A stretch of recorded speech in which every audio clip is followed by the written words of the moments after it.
Hi, in this video I'm going to show you how to install the VPN and Takion. After downloading the install package from your provider, the file will be in your Downloads folder. Open your Downloads folder here. Click Takion Install. This will bring up a blue Windows box.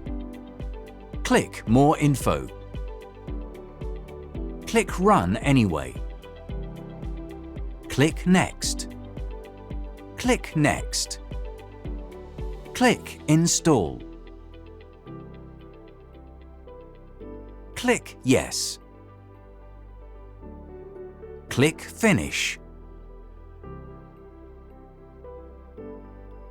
Click Yes.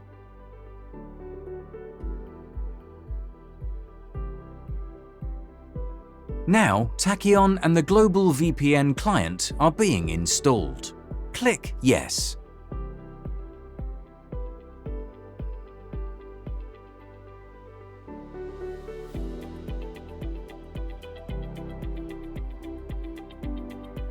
Click Yes.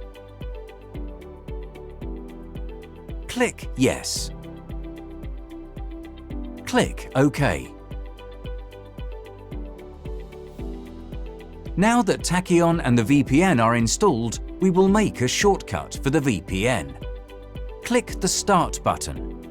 Right-click VPN Client. Click Pin to Start. Then click and drag the VPN icon to your desktop.